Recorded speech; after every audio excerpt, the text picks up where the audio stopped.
Hello and welcome to the Podquest of Bread. My name is Henry Conley. Tonight, we're going to talk about no justice and no peace. The grand jury announcement and verdict came out today on the Breonna Taylor case, and it turns out that a wall is more valuable than a fucking life of a human being. A warning to anybody that's new to this podcast, tonight's episode might be a little vulgar. I might drop some words that I don't typically drop on the podcast, but it's generally because I am disgusted at the criminal justice system in this country and the injustices it is bringing upon people who deserve justice. Because as we learned today, one officer of the three responsible for murdering Breonna Taylor will be charged with crimes. 3 counts of wanton endangerment. Not for shooting a woman sleeping, not for murdering her, not for ignoring pleading or cries for help, not for failing to do their duty and call upon EMTs and paramedics, but because they shot recklessly into a house next door to Breonna Taylor's. Because apparently shooting through a wall and endangering other people is a far more worthy crime to charge someone with than cold-blooded murder. The cold-blooded murder of a promising young life, of a young black woman who was sleeping and had 20 rounds unloaded into her body. Now, almost immediately after this news came out, you had people on the right and more conservative-leaning people that generally don't agree with the purpose of Black Lives Matter, who generally don't agree with the purpose of what's going on in the streets, even right now. They were immediately saying, well, the family got $12 million. They got their justice. They were out there saying that, there was no chance that they were going to charge these cops. And, well, we knew that. But first, I want to address the $12 million topic, because apparently, according to these people, it's justifiable that these cops weren't charged because the family got $12 million from the city of Louisville. But when I think about that, it's a kind of interesting topic. So what these people are saying is that if someone's family member is murdered and they get a massive payout, that should be justice, when that's not justice. Giving someone money does not bring back the life that was lost. Giving someone money does not hold those accountable for the crime. Now, talking about what was the officer that was charged, Officer Brett Hackison is being charged for shooting into a home next to Taylor's that had people in it. That's all. That's the only crime that's being that was committed. And as expected, and as I talked about last night, the people took to the streets, not just in Louisville, but in small towns and big cities across this country. There are massive protests happening right now. There are people in the streets demanding justice for Breonna Taylor. There are people in the streets reminding people that, yes, Black lives do still, in fact, matter, and that this is an injustice against the family and the memory of Breonna Taylor. There are people in the streets right now demanding action, and they are refusing to stand down, even as Louisville has declared the protests an unlawful assembly. We saw earlier today in Louisville right-wing militias moving into position. These militias have been seen at other protests. They're there to defend private property, because yet again, we're reminded that property is more valuable than the life of a black person or any other minority in this country. These right-wing militias are moving into place to do exactly what Kyle Rittenhouse did not even a month ago. We have people taking to the streets who, if arrested tonight in Louisville, will most likely have to try and post a $1 million bond to get out of jail. Yet the cop who murdered Breonna Taylor, one of them, is only on a $15,000 bond. The other two cops are still walking free after committing cold-blooded murder. And immediately, people asked, how do we stop this from occurring in the future? How do we stop more cops from being able to get away with literal murder? And the only way I can tell you is that you need to end qualified immunity, because that's what's protecting these cops. And that's what's giving these cops the power to commit murder in cold blood and get away with it. If I burst into someone's house unannounced and shot them in their sleep, I would be arrested the night I did it. Yet these cops are walking free. These cops are perfectly fine. More than likely, they'll find a job in another police department.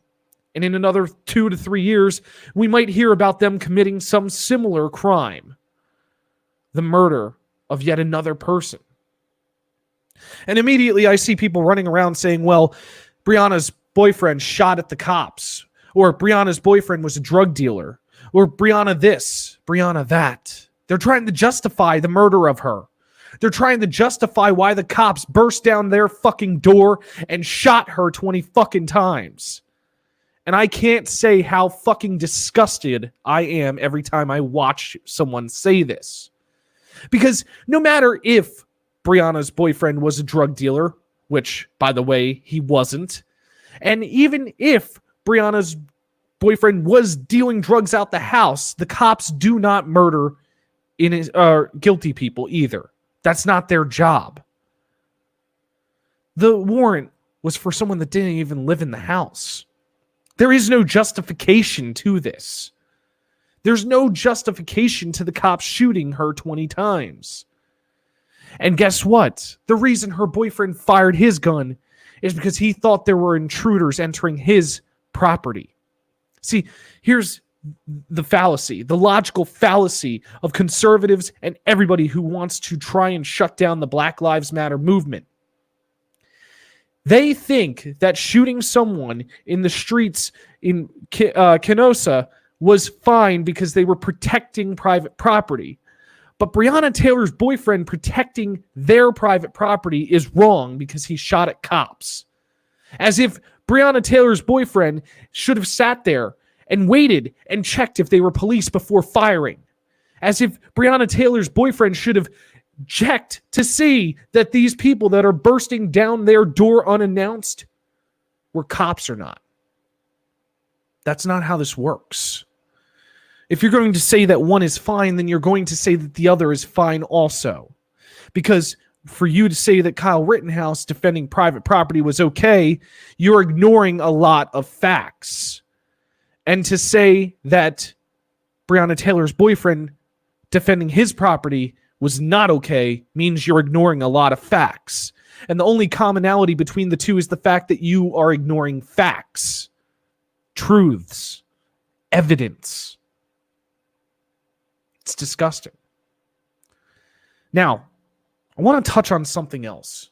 Because almost immediately, I saw people, liberal-leaning people who are trying to avoid having Donald Trump say something stupid because they think that he won't say something stupid if they manage to get through to people.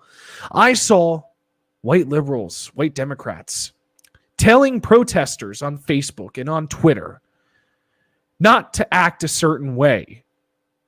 They were telling minority protesters how to fucking act and how to respond to this brutal crime and this injustice that was handed down by the Attorney General and a grand jury. These people don't realize how horrid it is that they are sitting there telling people how to react, telling minorities how to react, standing from a high moral horse and looking down on them, exercising their white privilege against them. There are some pretty big Twitter accounts Brooklyn dad defiant, Mrs. Kratchenstein, telling black protesters how to react to this as if they have the authority to do so. You don't have the authority to tell these people how to react. You don't have the authority to tell people how to feel about this. You have no authority to do so. I'm white. I don't know what it's like to be in their shoes. I'm white and I'm pissed off at this news. I can't imagine what it's like to be a minority in America right now, knowing that a wall has more value than your life. I can't imagine what it is, what it's like to be them. The visceral rage and anger, the sorrow, the pain that they're feeling. So for you to stand on a moral high horse and tell them how to respond, that's almost as bad as this injustice. It's bad enough that justice in America is dead. Climb down off your moral high horse and stand with these wonderful people and try and figure out how they're feeling. Stand there and understand and listen instead of directing them how to respond. I'm going to say something here.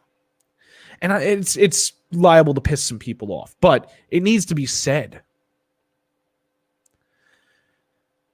If protesters, in response to this, burn Louisville or burn the very system that's allowing this to occur, that is their visceral rage.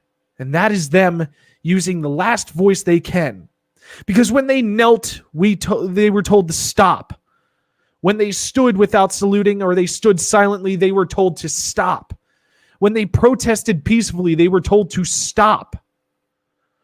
What the hell do you expect them to do now? You expect them to just stand down and take it? No. If they react with visceral rage and they decide to burn the entire system to the ground in order to rebuild it as something that does not target them, then that's their right. That is their right. And you have a choice to make. Stand with them and support them and defend them. Protect them and call for justice. Or stand on the other side. Stand on the side that wants to call them bad. Call them thugs. Agitators. Anarchists. Stand on that side. Because right now, there's a very simple thing that we can say. No justice, no peace is not just a phrase. It is a literal response. Where there is no justice, there will be no peace. And we're seeing that right now. There is no justice for Breonna Taylor. Therefore, there will be no peace following this injustice. Stay beautiful, people.